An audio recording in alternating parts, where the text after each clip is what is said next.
dude, thanks for taking time and coming on and having a conversation. Hell yeah. I'm glad Steve texted me because I was shooting for 8. I thought it said 8 on my text, but it's 5.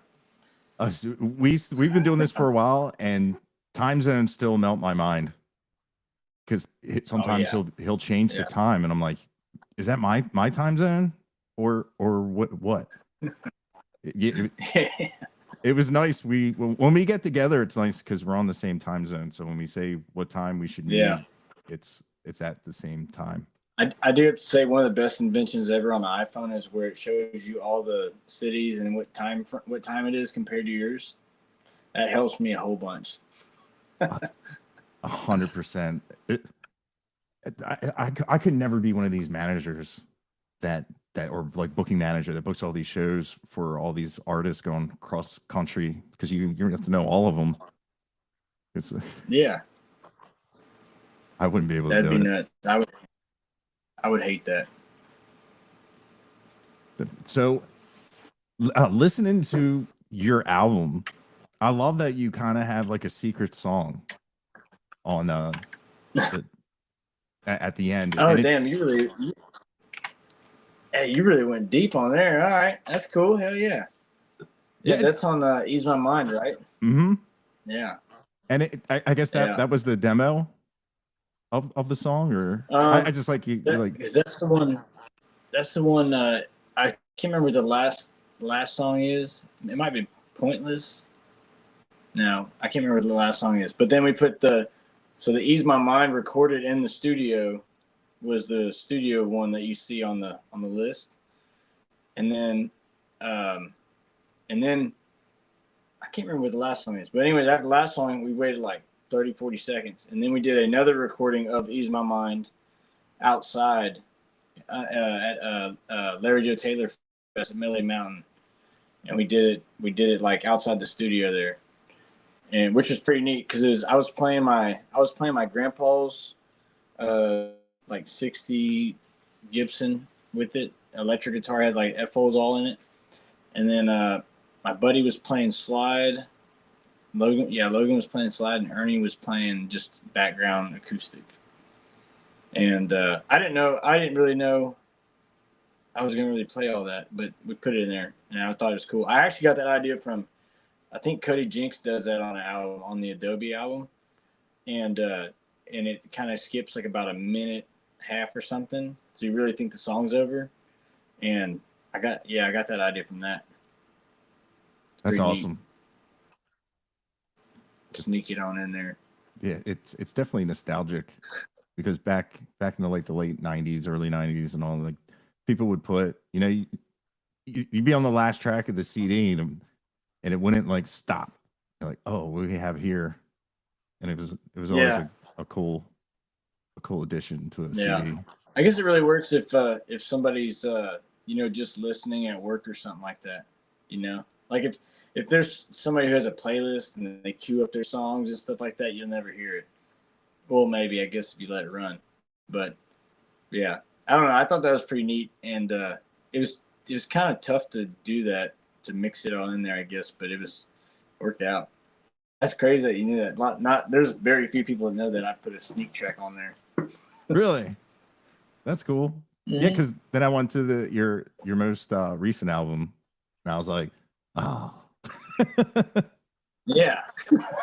I was like, oh, yeah, maybe the next album. Yeah, I've really been thinking about doing it like on like a few of them, like a few different songs where it's just like it could be just a snippet. Like I have this one song I've been working on.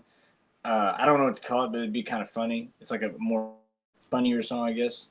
And I watched this guy and this girl. I don't know if they're dating or married or whatever, but they were having an argument at the gas pumps at Buc-ee's in like Dallas or something like that.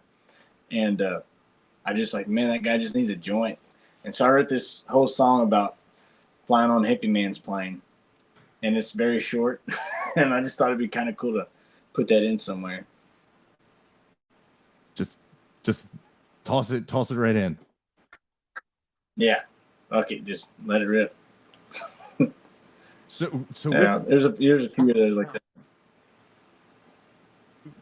with your music, when it's just your name and the Drifters, is there a difference between that, or just the way you released it? Do you like to keep the two entities separated? I felt bad. I felt bad for having just my name. So I'm weird about that. I don't want me to be the whole spotlight deal. And I figured, well, I can do the Drifters. And funny enough, when I released Ease My Mind, they put me on the like the actual R&B Drifters like page first on Spotify.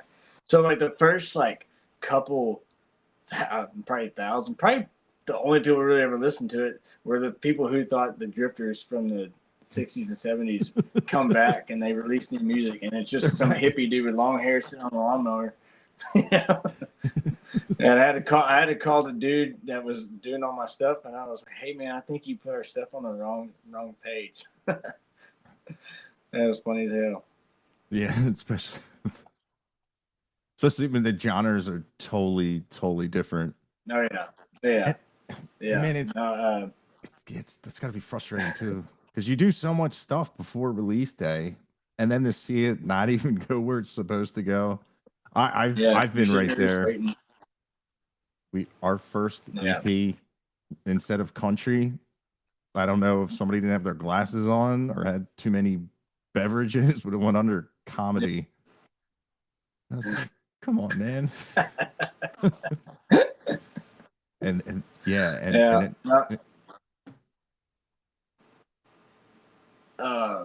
I'm just trying to think that I thought there was somebody who made some shirts and they misspelled something. You kind of like that dude on that movie where he has like no regrets, but it's no regrets. Not a single one. Yeah. That's my credo, baby. Yeah, I love it, man. I gotta watch that movie again. Yeah, We Are the Millers. Yeah. That's does it look bad? Wait, we're getting paid for this? Right.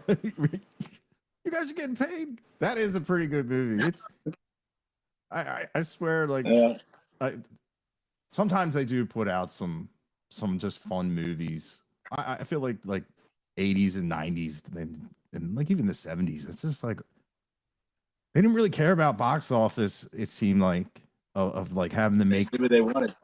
Yeah, and I guess a lot of it had to do with they had like physical media sales they could always rely on. But man, they would make some of the most goofy, funniest movies and still have an all-star stellar cast. And man, like it's very rare to have like a movie like that comes out that's just, you know, like reading that script. Be like, oh, we're gonna pay all this money for this ridiculous concept. You know, yeah. When you say reading a script, it reminds me of like I'm sure you watch Hot Shots. Like, I mean, that has got to be the most ridiculous script. Like, we're gonna fry bacon and eggs on this lady's stomach. Yeah. You know, like it's just absolutely stupid. Right. Oh my God. And like, I mean, even their classics, reading the script, like the naked guns and all those. Oh yeah. Airplane. It's just like pretty much anything Mel Brooks did.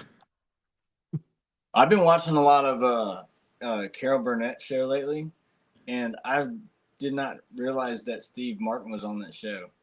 I had no idea. And Betty White was on it too. Yeah, I don't know if I ever watched that. Yeah, they have I can't remember the guy. I think it's Henry. I don't remember his last name, but the main one watching is Tim Conway, and he always just has those funny bits where like the whole time he's trying to mess up the whole cast, and you know it's all live, so they couldn't edit it, so they're sitting there just shaking, laughing and stuff like that. And I crack up. If I'm ever in a bad mood, I will pull up YouTube, and I'll pull up like 90s SNL bloopers or something like that, or Bill Hader bloopers. Those are the best. But that's like this show. I mean, they had no way to edit it, you know. And I don't know if you ever get a chance. It's on Prime. It costs like $10. and I bought the whole season just so I could watch all those old episodes again. I'll have to check that out because I love when actors break character. Oh yeah, it's my favorite. They just like Chris Farley used to always try to bait people into doing it. You know, why? Thank you, Have you Pepper heard this Boy. theory? Yeah. That's the Have perfect you ever heard amount the of theory pepper. about? Yeah, no, that's one with Adam Sandler. Yeah, and he's just, he I've seen can't that even one. look at the camera. I feel like whenever he started that character, that's how little Nicky came about, because he has the same hair and everything. If you think about it, and he's like, when he turns, he kind of looks like little Nicky. Right? Yeah, I never thought about it like that. There's a theory out there that in Tommy Boy, I was telling my wife this morning. There's a theory in Tommy Boy where Dan Aykroyd plays Callahan. No, yeah, he plays a Zelensky guy, whatever. Mm-hmm. Isn't that his name? I think so. I'm But pretty sure. he is in the movie 50 First Dates. If you go rewatch that, Dan Aykroyd's character is Dr. Zelensky. Huh. No, I never noticed that. It's That's just what, like hi, I'm Tom. they tied it together. yeah. There's so many movies that I feel like they tie together, and I've been on a rabbit hole of how these movies connect, just out of shits and giggles, I guess. It's kind of funny. Yeah, dude, why does that remind me? I'm just envisioning you being like the guy in PCU whose like his whole college thesis paper was on, I forget what actor. Was it Gene Hackman who just appeared on TV? He was just like all he did was stare at the TV. I can't remember. I should remember that. Oh well. But there's a bunch of those though. Like if you watch like a lot of Happy Gilmore movies, or not Happy Gilmore, Adam Sandler movies, I feel like they tie in people on stuff. I don't know. I think it's pretty neat though. like a Quentin Tarantino timeline. Yeah. Or like my kids are watching. They like watching Lightning McQueen, and that the one driver. I was telling my wife, I think it's funny that they call one of the drivers, like he's like the NASCAR, and they call him Mr. The King, not just Mr. King, but they have to add the in the King. I don't know why, that just like makes me laugh so much. But then his company is Dynaco, and if you go back in Toy Story, there's Dynaco like gas stations and stuff like that on there, or maybe not gas stations, but you'll see the logo of it. Huh. Like stuff like that kind of gets me. Who would have thought the Happy Madison movies had death? Like, I know, right? Like Easter eggs like that. Yeah. you would really have to pay attention to catch that. Yeah. Well, my thing is I like eating a lot of edibles, and late at night I'll just pay attention for some reason, and the kids are watching. I was like, whoa! I was watching SpongeBob one time, and this feels like real life. Yeah. I feel like I'm underwater right now. That's funny. It's like a lot of Monty Python makes more sense. Oh yeah. During the right conditions, when they the one movie doesn't even have an ending. Just like, hey, we ran out of money. We're done. Yeah. You just get to the point. You're like, it's like they're in the middle of a conversation. The end. Yeah. We just ran out of stuff. Which another, like, who would put money into that? We're like, well, we spent all this money on production. Yeah. It's so crazy. I know one of my favorite episodes of Monty Python, I think it's Monty Python, when they're sitting in the bleachers and they're discussing that he is a she, and we need to say it's okay that men can get pregnant or something like that, and they were having this sexist argument in the bleachers. That shit is so funny to me. Like, just the way, like, that was how many years ago, and then like you hear all that stuff now, people arguing about it. I think it's, I don't know, makes me think that like every generation it just circles back around, it's one Right. big circle. The never ending. Yeah, just We, dumb arguments. right? Just whatever makes me happy, go do it. Dude, exactly. That's what there's so many people just harp on stuff that it does not affect them hardly ever or even at all. And I'm like, dude, why? Doesn't affect do your what you pay. love. Yeah, it doesn't affect your job. It doesn't affect your lifestyle. Like, just go on about yourself. Dude, 100%. And what's the sticker on your guitar that your daughter printed out? Was that like be kind is cool? Is it something? Oh, kind is good. Kind is good. Yeah. Yeah. Right. That's That's a good basis she for. did at 7 years old. I was like, that's cool. She used to write on my parents have my grandparents at my grandparents' house where we do all our work at. We do a bunch of like cattle stuff and concrete. We do pretty much anything. If you ever watched Andy Griffith's show, like that dude that sells everything out of the trunk. I mean, we got like Interstate Batteries.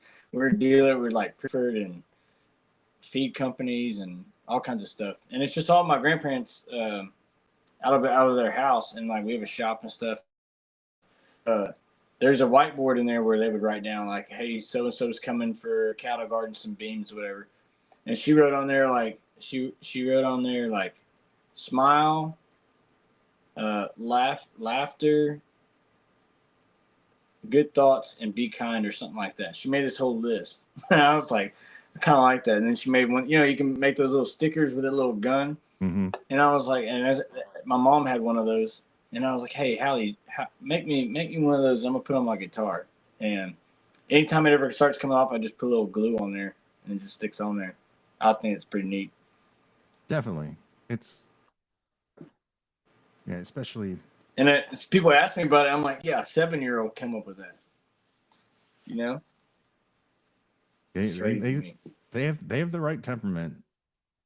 They won't judge you for anything. They don't, I was thinking about this the other day.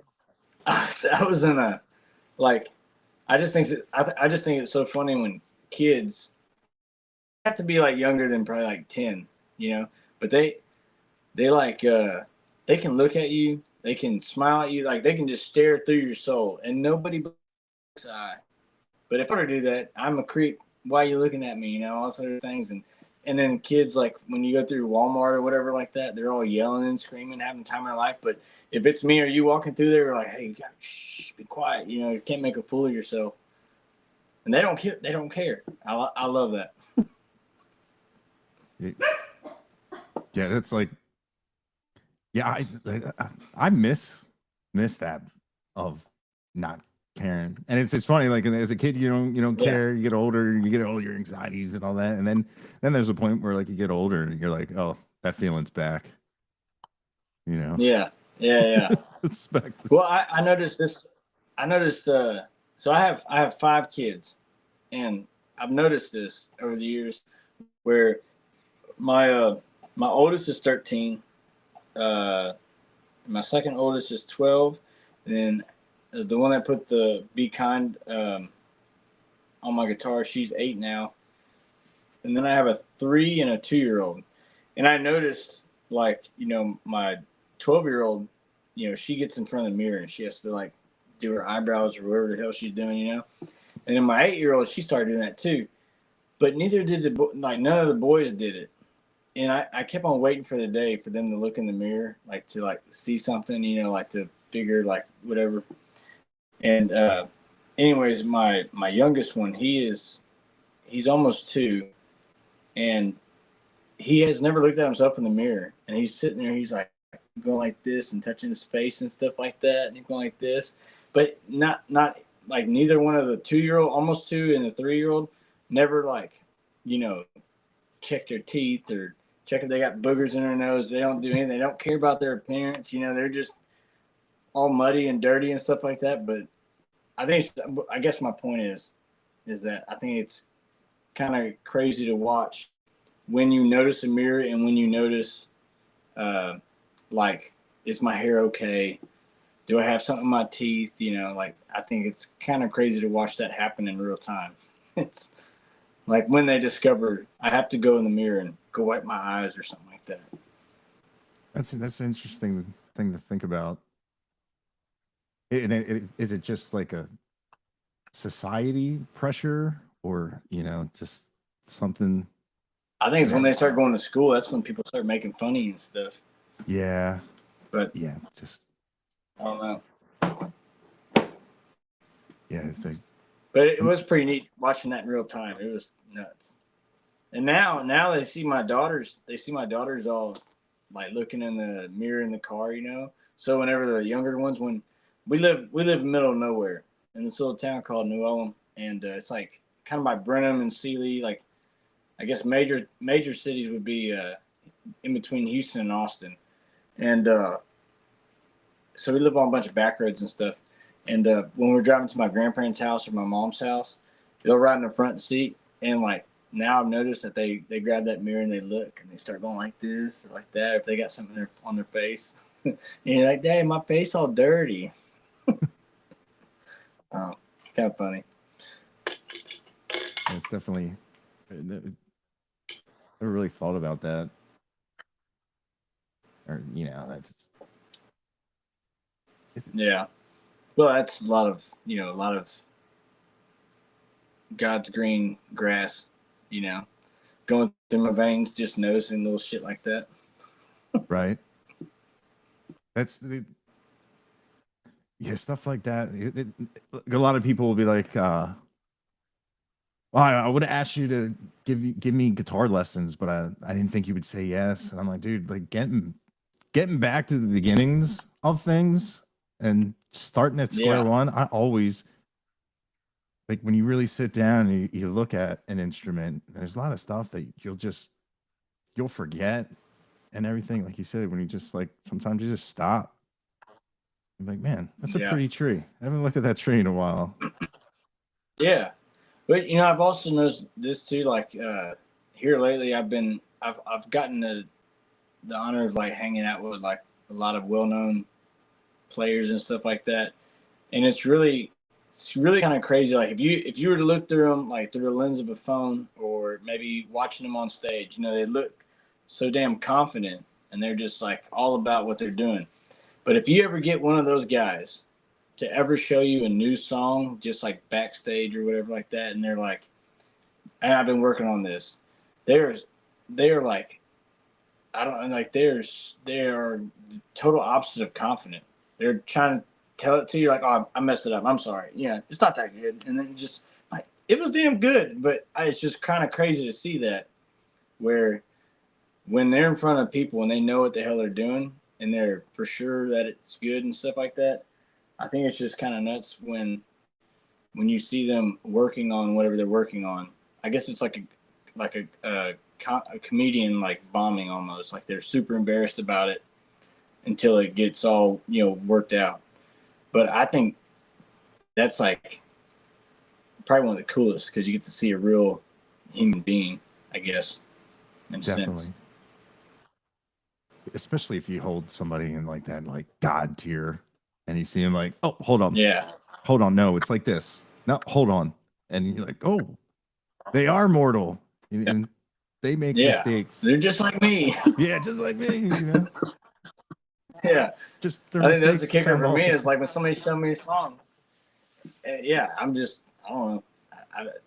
Dude, it's good. I always laugh when like someone in the band will be like, hey, how do you play that? Let's work on that song. And I just be like, I don't know how to play it. They're like, you wrote it. I'm like, well, I have to listen to it again. And then just sit and be like, what did I do that day? And it always sounds different because unless you can call the producer or whoever was there, or another said, what did I do? What did I use? And it's like, oh, it's gone. Yeah. Yeah. No, I get that shit. I have to document everything on my phone because I'll put stuff in my voice memos and I put it whatever title I think it's going to be. A lot of times it says the road that I'm on because I'm just like singing something or talking to my phone. So I'm like, I have to go through them and really check them. And yeah, sometimes I'll put on there like B minor, A, G, D or something like on there so I remember how to do it. and I'll put in my notes. I'm like, there's a lick on the second and fourth fret or whatever, and hammer on the A minor or whatever like that. Like, I don't know. I always have to do that because I will forget, and I will not. I don't know any music theory. I don't know anything. I kind of taught myself in a sense. I used to be able to play piano pretty good, and I could read music up until I was like 10. But then I kind of gave up on that, and I never knew I'd be doing this again. So I really wish I would have kept learning piano. I just wish that lady would quit hitting my damn hands every time I messed up.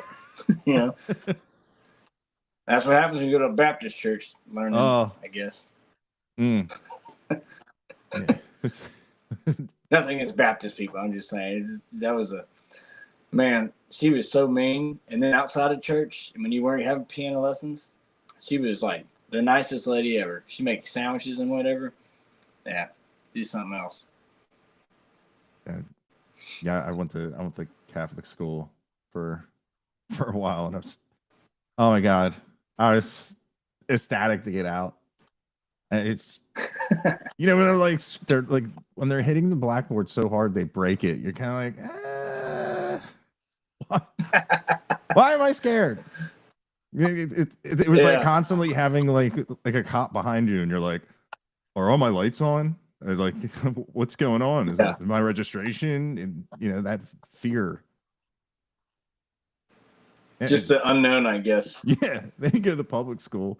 I had like no idea how to dress because you know, I'm like, oh, we don't have to wear a uniform. Oh, I'm going swimming later. Yeah, don't do that. You know. So did you go to a Catholic all boys school and then you went to public school? Nah, it was a co-ed Catholic, but man, such a difference. And I when I went into public school, I was like dumb. They're like, you've never had algebra? I'm like, what's algebra? Yeah, never heard of it. Yeah, they're like, you never solved for X? I'm like, that's a sin. They're like, what? No, we don't do that here. You know, we're gonna teach you arithmetic and you know stuff you can use out in the world, accounting. I'm like, I'm accountable. I'm accountable for my office. Oh, I just remember I was like, man, dude, I didn't take algebra in my senior year. I didn't even fit in the desk. I was like, dude, this. I was terrible. I was pretty good at. I'm pretty sure I was pretty good at all that algebra stuff. But after high school, I kind of gave up on all that. I'm like, what do I need that for? Right. I mean, I guess I don't know. I guess it goes well with like welding and sizing up stuff. But I don't know when that comes around. I don't know. I just wish they taught you how to do your taxes, how to like cook more like cool food, just like the everyday stuff, you know. Like we live on like somewhere around 86 acres. It's like my parents' land. I just take care of all the land, and my parents live like down the hill, like a little northeast of me, and then my grandparents. It's like a mini Yellowstone in a sense, I guess, but. Yeah, we tried. My oldest one, he was homeschooled until he was in second grade, I think. And when he was in third grade, he was reading To Kill a Mockingbird, Red Badge of Courage, and stuff like that. Like that's all thanks to my wife. She's the one that sat down with him and all that stuff. And then they went to public school, and it's like just went. They just got brainwashed.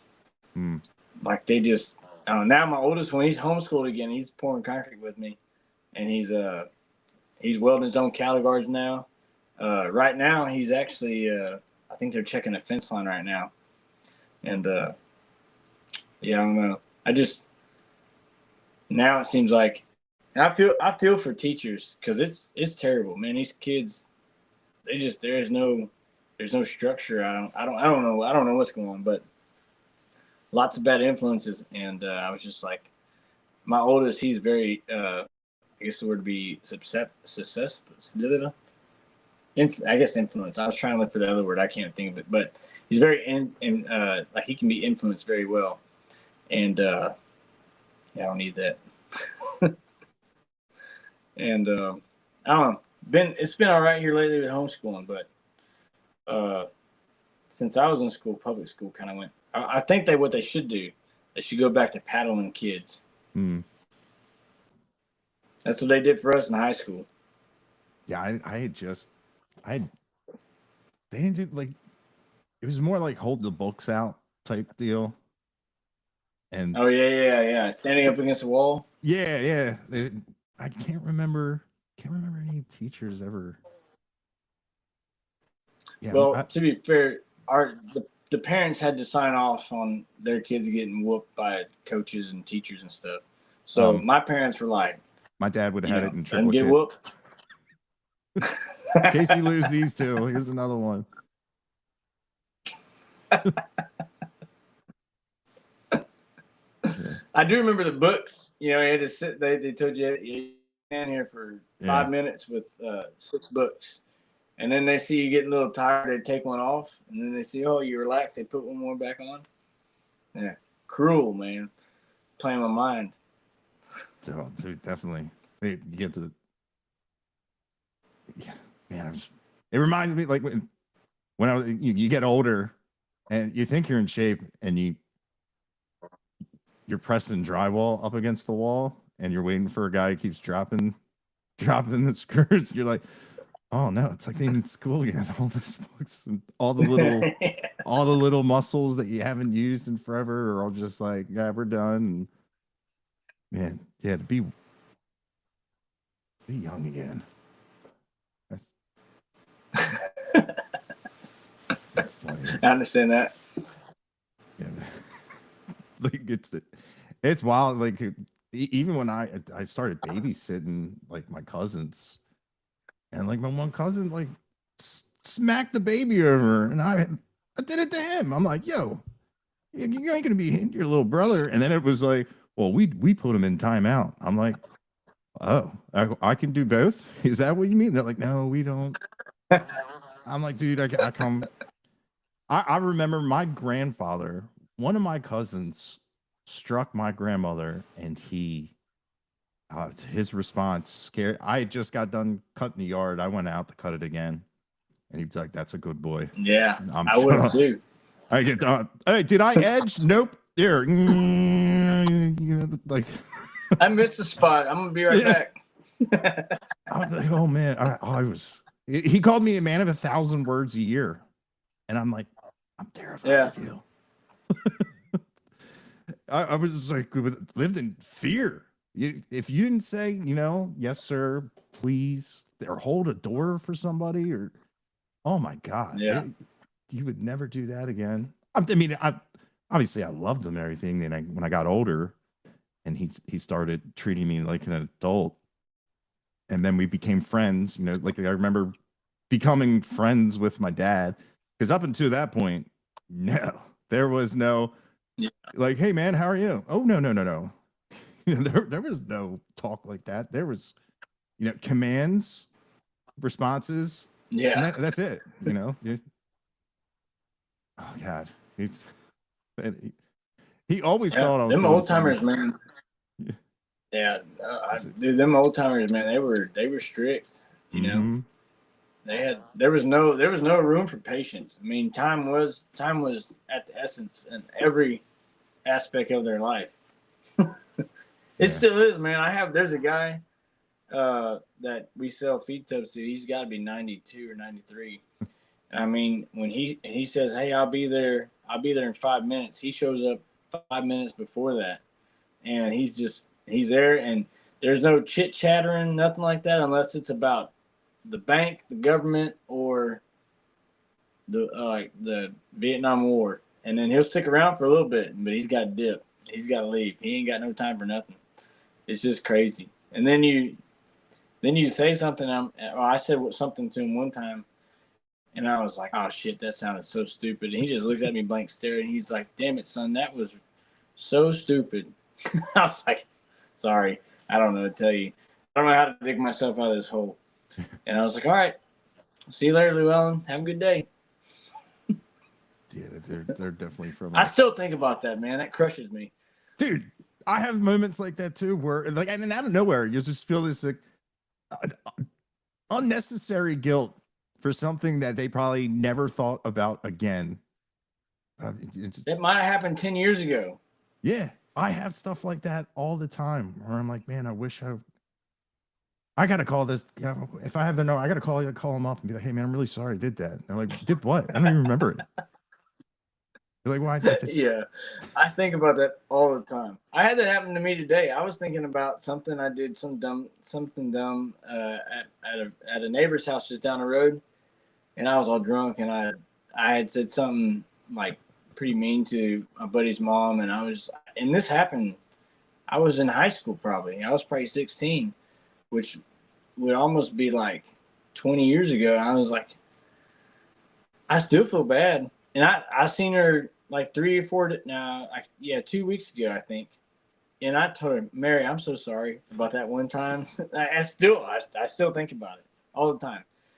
Or you ever have those ones where you get in a, like you're talking back and forth to somebody, and then like, man, I should have said this. I should have said that. And you think about it like months later. And I don't know. That always bugs me. I wish I would have known better.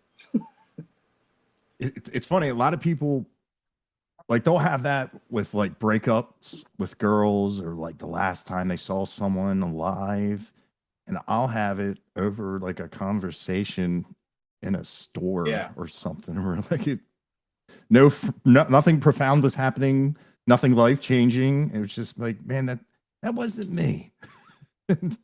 Yeah, it's just like if you walk into an airport and walking out and they say, "Hey, have a good flight," and then they're about to get in a taxi, like, "Yeah, you too, man." I think about that shit, and that bugs me. You know, like why would if somebody goes, "Hey, have a good show," and I'm like, "Yeah, you too," they're not about to get on stage, you know, like, and I think about that shit on stage. I do, and I see that person, and they're staring at me. I'm like, why did I say that? It's so stupid. Or when someone says, "Have a great day," you go, "Thank you," and you're like walking out like, "You too." Yeah. Have a good day. Yeah. I wasn't raised like this.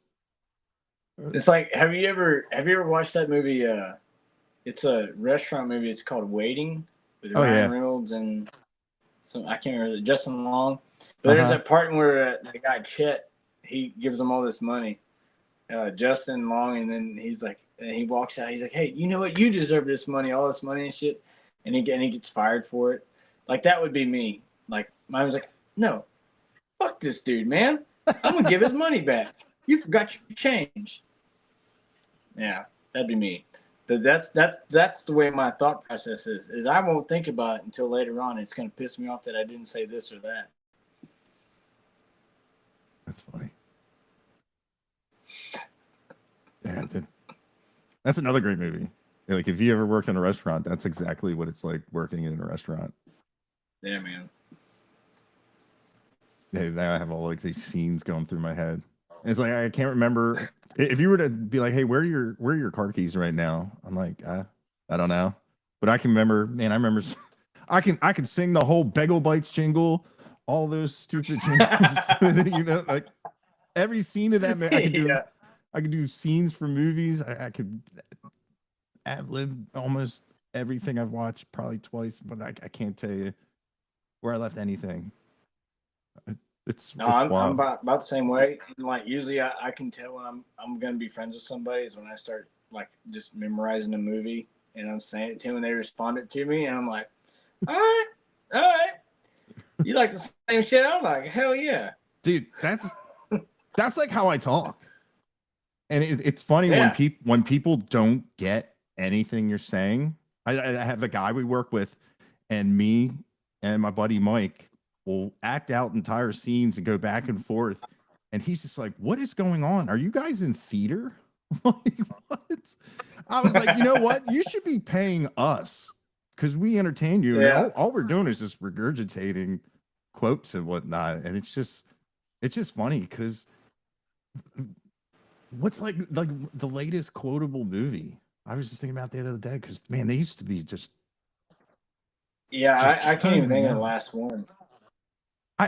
Yeah, super bad.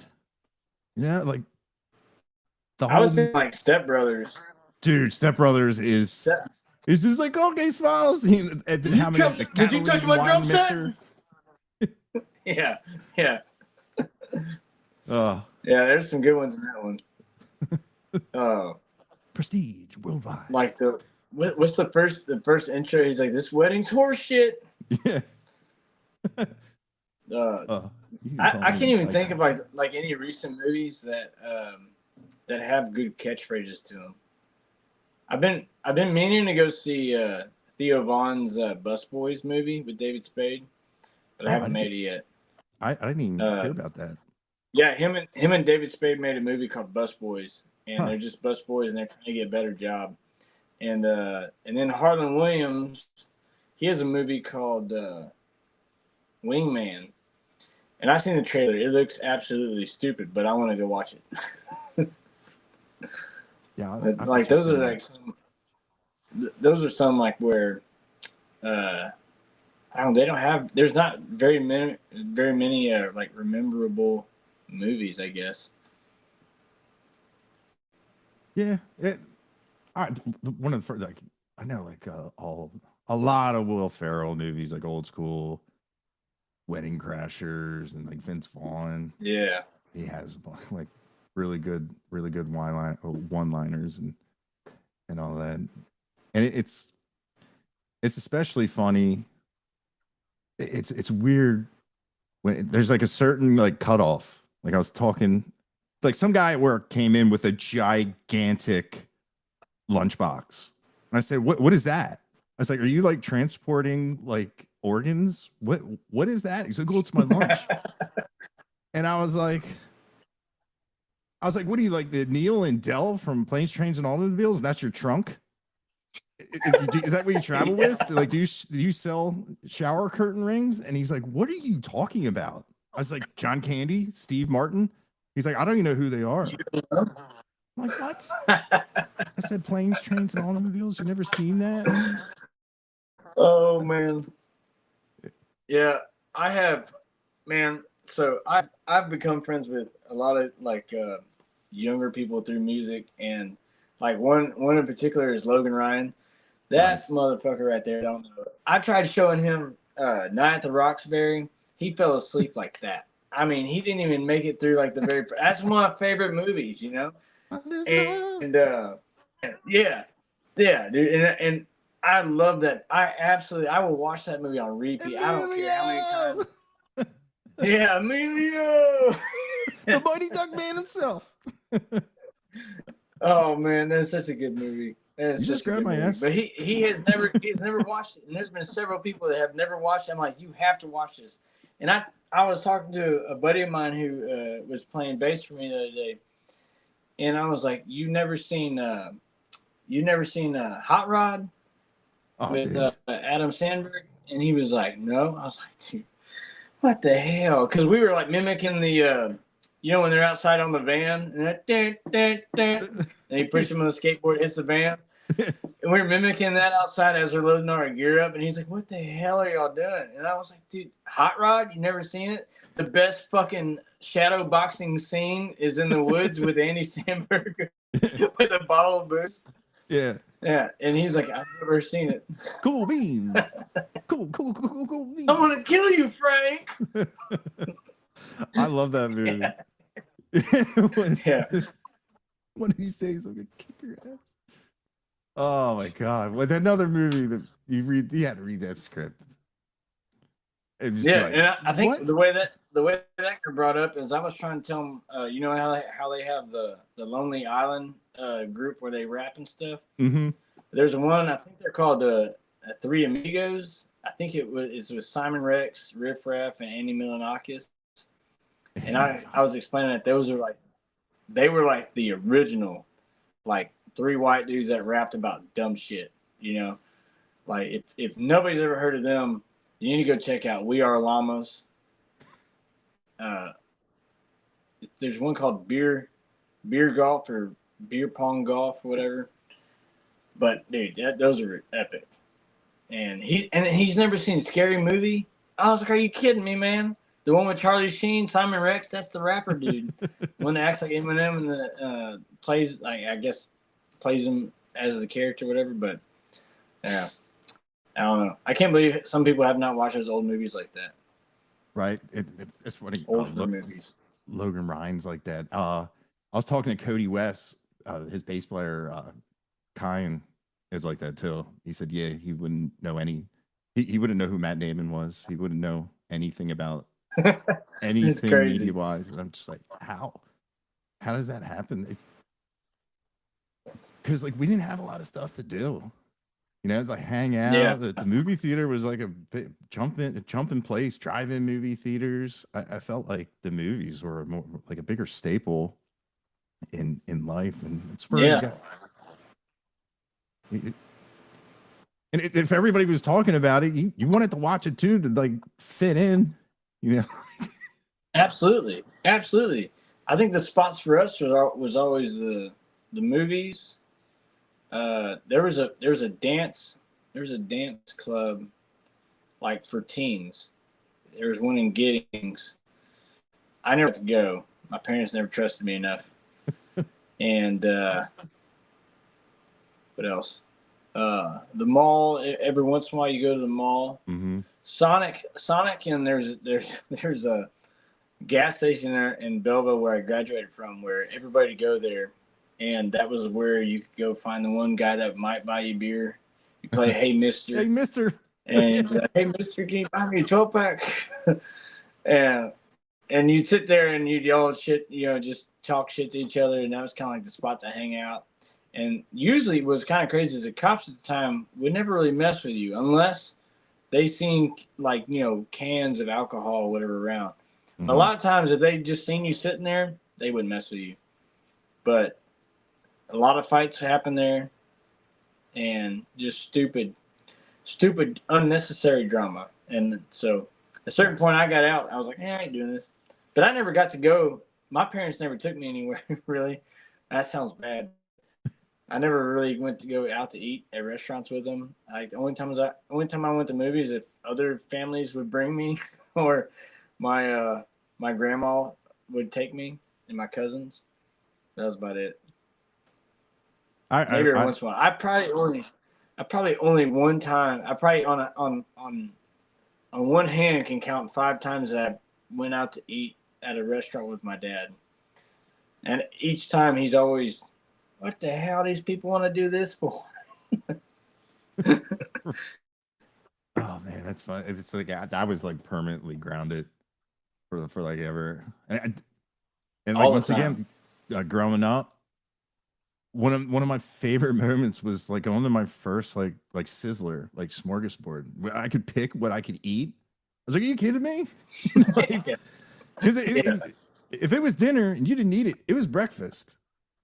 To the point where my mom thought my favorite meal was white clam sauce and angel hair pasta. I hated it. I ate it as fast as I could. I annihilated it. I just be like, so I couldn't taste it. It was disgusting. On my 30th birthday, she made it for me. And I'm like, are you mad at me? Like, why did you make this? She goes, it's your favorite. I'm like, Mom, I despise it. I can't walk down the aisle with these yellow cans. They churn my stomach. She's like, but you ate it so fast, and you always ate it to completion. And I'm like, I was like, because it was disgusting. She's like, well, why didn't you say anything? I'm like, I wasn't allowed to. It would have been breakfast. Yeah. I was like, I couldn't imagine eating white clams. Ugh. It's all slimy. It's because like we were like poor. Like angel hair pasta was like 19 cents for a whole box, and easy money right there. Yeah. Oh. Yeah. Now I know when my wife gets on to me to this day, if we ever get invited to a party, they got all that deer sausage laid out on the board and all that stuff, like I said, I will sit over there and I would drink my beer and I will sit there and pick everything out. And like my mom used to get on me when we go to these parties and they have these platters of food everywhere, sandwiches and all kind of shit. Didn't matter really what was on it except for tuna sandwich. I could never do that. But she would get mad at me. She's like, Mason, you can't eat all of these. I was like, we haven't been fed yet. What are you talking? We barely, like, we eat 3 times a day, and they have all these snacks available. I'm gonna take advantage of this for sure. And I will chow. Even at my own kid's birthday party, my wife made one of the like charcuterie board, whatever the hell it's called. Mm-hmm. She made one of them big old things, and I'm sitting there. I'm the only one just sitting there picking grapes, olives, salami and deer sausage and stuff. And she's like, "Hey, we have to give those to our guests." I was like, "They're not picking them right now. I don't eat. Yeah, we bought these for Eat me. when you can. Shit. Yeah, That's funny. I paid for this charcuterie board." Dude, it took me forever to learn how to say that. A guy at work used to get like, Yeah, he would get physically mad. He's like, "It's charcuterie. Just say it." I'm like, "Shakoots, sha." Yeah. And I called him once. Slide. I was like, "Yo, Drew, what's that? The hard meats, the word I can't say." And he's like, "Charcuterie," and I was like, "Yeah, thanks," because I was trying to tell somebody what I wanted. And I'm like, "Oh, like salami or like Italian." I'm like, "No." It's He's like, "Dude," and then finally, like one day, it was just like, "Oh, charcuterie, got it." But yeah, like, so you say charcuterie or is it charcuterie? charcuterie? Am I still saying it wrong? That sounds so dirty if you like chop it up in pieces. Yeah, If you really do, it sounds dirty. dude. What's amazing is like when you watch all like the westerns and the old cowboys, they like take their sock, Yeah. put all that in the sock, and that's what they ate. And here they're selling it for prime prices now, and it's just like uncured meats, just terrible for you. But yeah, they're man, they're so bad. And the bad thing is, I really love them. I love eating like uncured ham and all that stuff on sandwiches, man. And I finally looked up one day. I was like, "Damn, this is not good for me." Yeah. Oh, carcinogen. That's not good. But I love it. Thankfully my dog does too. So I'm just blaming it on him. I'm like, well, if I didn't have a dog, there you go. I wouldn't have to have all these salamis and Italian cured meats and whatnot. But it's absolutely. The salt and My dad gets mad at me all the time because my kids are very wasteful with food. So I tell him, I was like, "Well, yeah, you could be mad about that, but at my house, all the scraps go to the dogs and the cats. So, I mean, or the chickens. So it's like, is it really wasteful? And it's better than half the shit you can buy on the market for dogs and stuff. I mean, if you think about it, if a bag of dog food sits on an aisle for 6 months, 8 months, and it stays the way it is, it can't be good for a dog or a cat, or whatever. If they eat if you have my kids don't like they don't like the fat on steaks. So if I don't eat all of it, I'll give them to animals, and they eat that shit up. And that's good for them. Definitely. And if you talk to like an old farmer, if you say you got any dog food is not. It's not a product to them. It's scraps. They're like, we didn't give. And what was back in the day? It was probably just be like, what, Alpo? You're just smelling this stuff. The poor people that have to work in that factory, because imagine that hot, where they got to probably boil all the crap out of it and just it's probably terrible. Yeah, I mean, I gave up. One of my favorite meals was having hot dogs, and that got ruined by somebody. A friend of mine sent me a video of said, "This is how hot dogs are made," and it ruined me forever. I don't ever eat hot dogs again unless it's just a sausage or something like that. Why'd they take that from you? It ruined it for me. I wish that it's. Why'd you put that evil on me? I don't know. I wish. Yeah, it's like the old saying, "Ignorance is bliss." I was like, shit, I wish I never had knew that. Yeah, you cook all 5 kids' food in 5 minutes. Yeah. Here's some hot dogs. Oh, you would hate Scrapple. You probably don't even know what Scrapple is. Is that the apple juice? No, it's just shredded animals with cornmeal. It's like a Pennsylvania Dutch thing, and I personally love it, but when you tell people what you're eating, you're like, what? And I was like, yeah, anything they don't use from the pigs and whatnot, they just throw it and grind it up, put it in cornmeal, season it. and it's like in like Ain't a too loaf. bad. It's pretty good. Because I mean, my dad, like, I mean, they all like eating tongue and brains and shit like that. I mean, Yeah. they my great grandparents, Lingua. they were all raised up in the depression. So I mean, they didn't leave nothing left. And if they did, they either used it for compost or, you know, I guess something to season something later. I don't know. But my dad, he get my, just for instance, today my oldest, he was helping us set up beams or whatever, and you know they have those little microwavable macaroni and cheese things.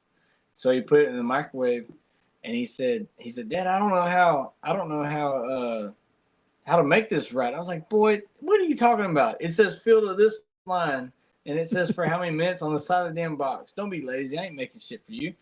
So, anyways, he had put one too long. I guess he had done like 2 minutes, 3 minutes too long. So he ended up throwing it outside.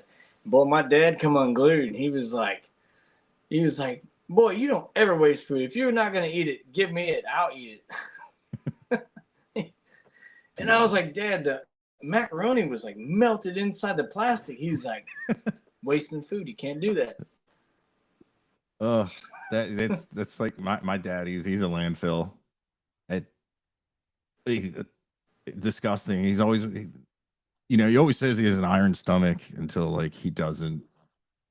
It's been, yeah, he's done so much stupid stuff.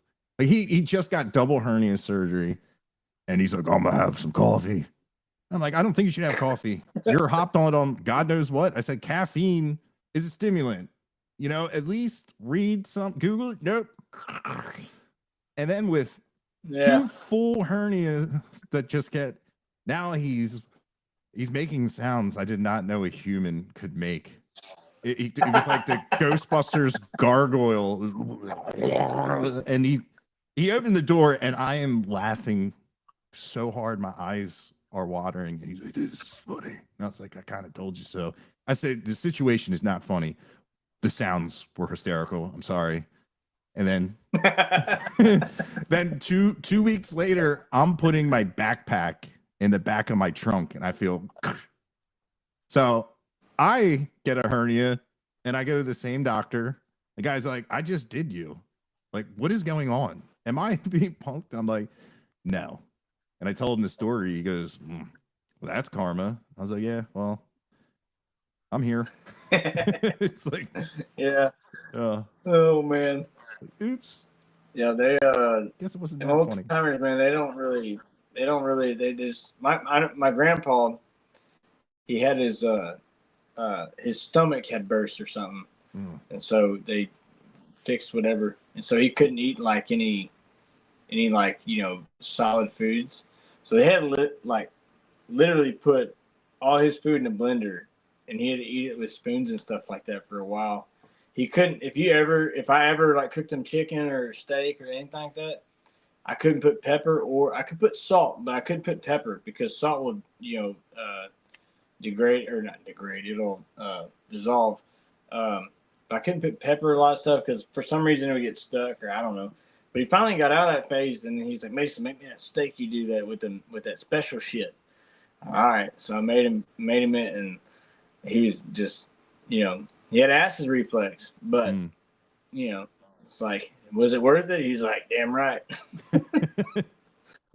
And that's terrible. I have that every once in a while. I'll just wake up in the middle of the night and just have to like open my mouth up and just leak, just sit over the sink, just like, it's terrible. It was, it's, and I know like what triggers it, and I was just like, it'll be fine. And then out of nowhere, it's just like, nope.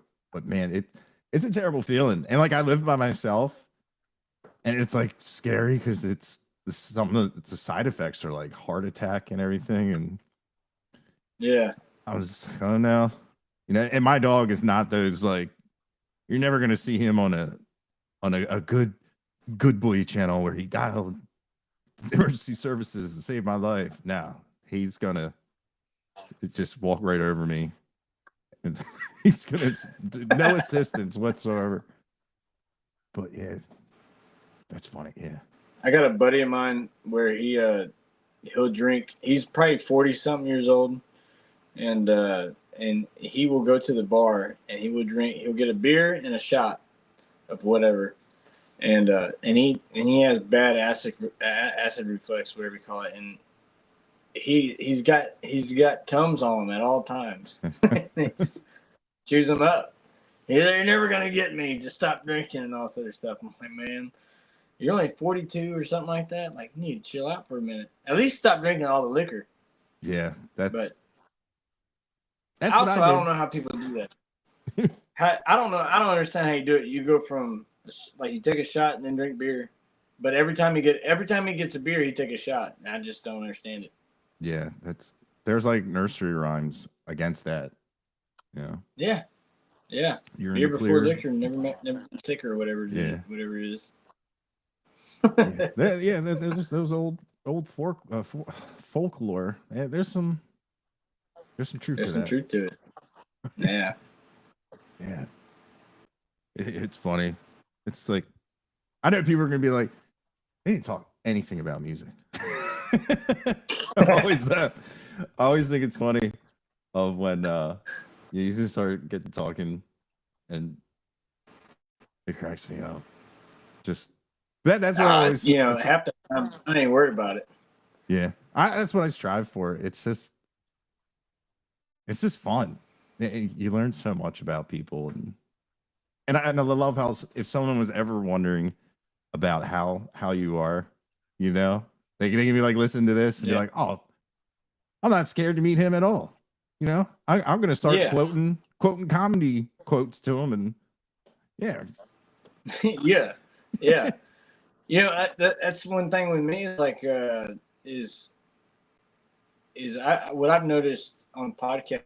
I've been trying to start a podcast for so long, but I just haven't had the time and stuff. And it'd be, I don't know, I have a lot of weird ideas for it, and it would just be me and a buddy or somebody's just sitting there drinking. But I've noticed that more people, I feel like people pay attention more to podcasts because they kind of see an authentic you, rather than if you're on the news or a late night show, they only see like 3 or 4 minutes of you of what you're supposed to say, Right. And I don't know. I feel like I feel like people having long forms of conversation are just so damn good. My wife gets mad at me all the time after shows, or just anywhere really. She gets mad at me because she's like, "Hey, that was in the conversation right there," and then I'd be like, "Oh, you remember that one time?" And then it just starts a whole nother snowball effect of conversations.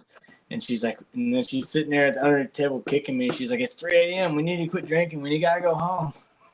And I don't know. I just love talking, and I can tell when a lot of times when I should stop talking because I'm not interested, I guess, in it. I guess I don't know, but it's like it's weird. Sometimes you can just tell like if you're gonna have a good conversation with somebody or not, and then you get that one guy that butts in and he starts laughing at the thing that he didn't even hear. I'm like, shut the fuck up! Come on, dude. Just be straight with us. We know. Yeah. There's always that guy, or you have the topper.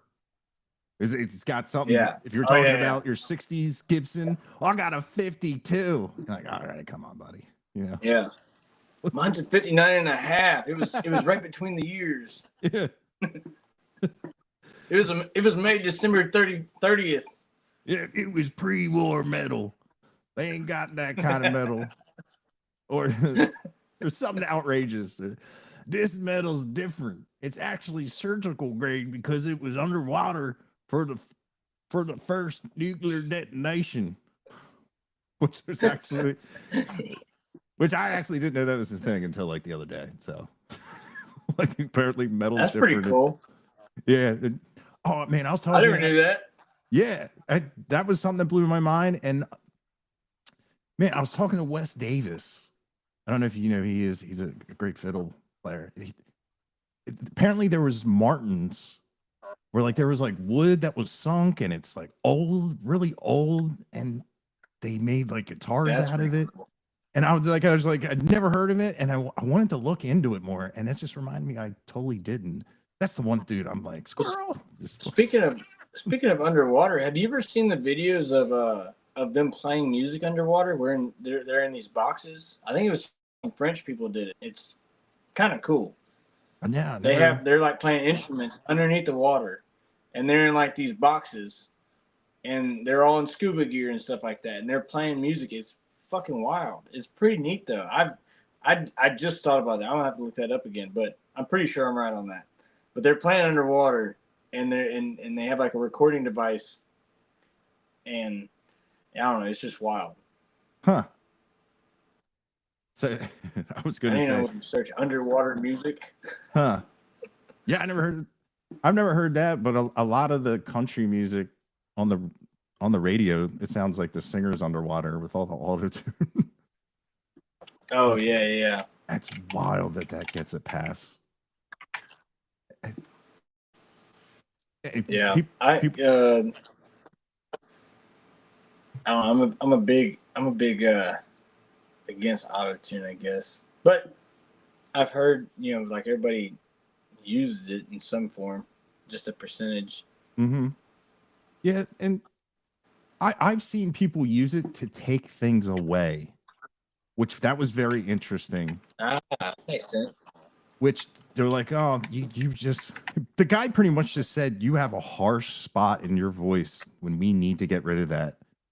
And I was like, oh, that's interesting. And he's like, yeah, we can use automation to anytime this frequency spikes, it'll just cut it out. Kind of like a de-esser almost. Which sometimes you get hi-hats that are really what's a de-esser? It's for like like the pop filter for like, Patrick Poole, yeah.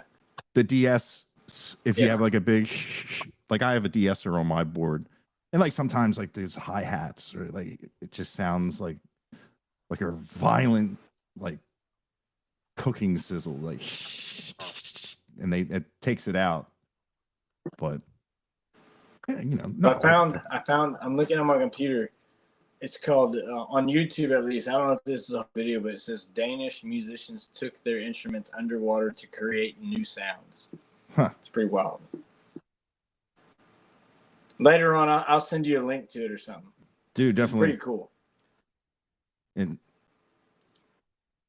right now, I'm envisioning a Danish person going. What's a lady playing a Did you call me French? Fiddle, I think.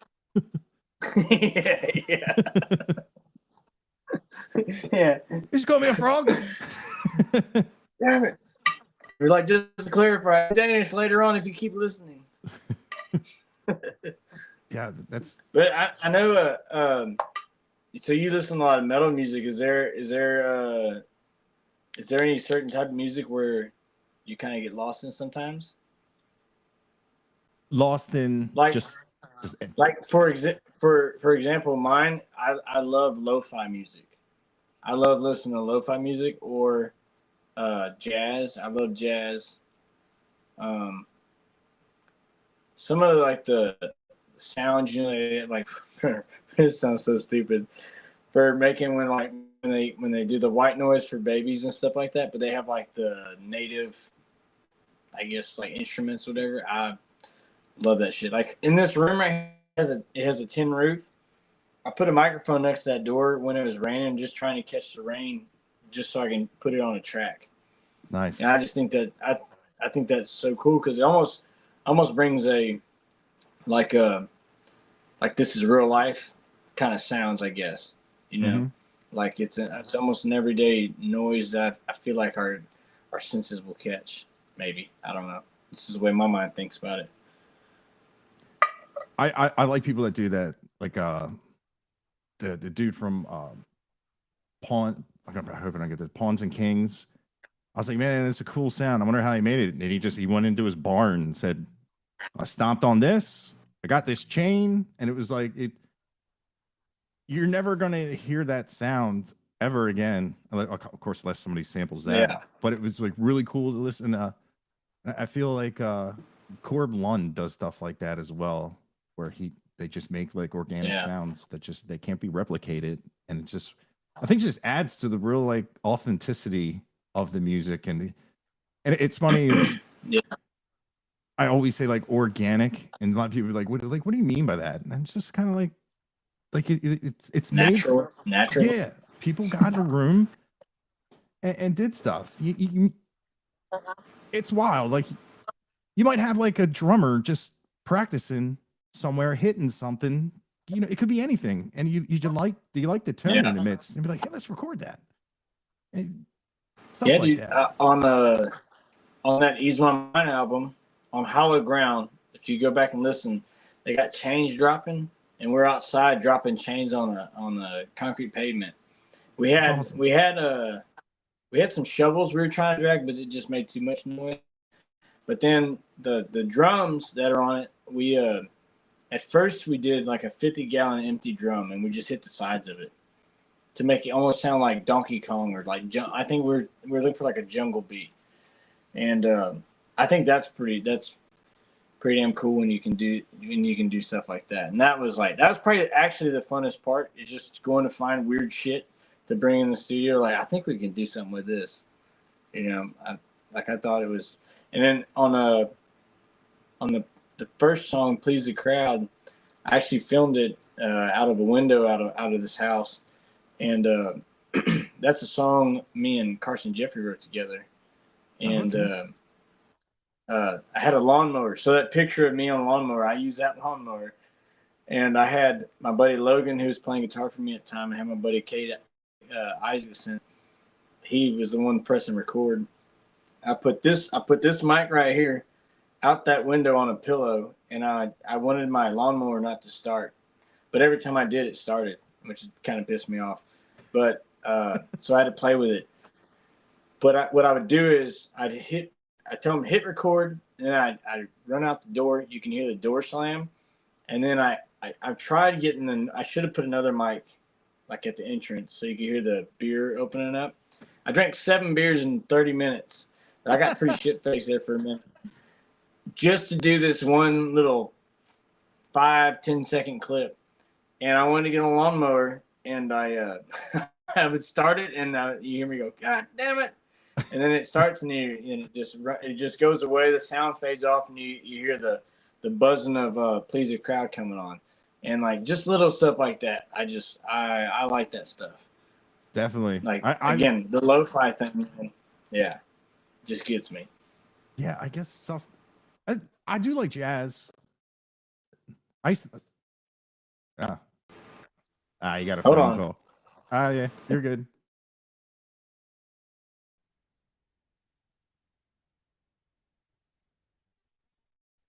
I can see it, but I can't hear you. I can see it, but I can't hear you. Oh, now we have an echo.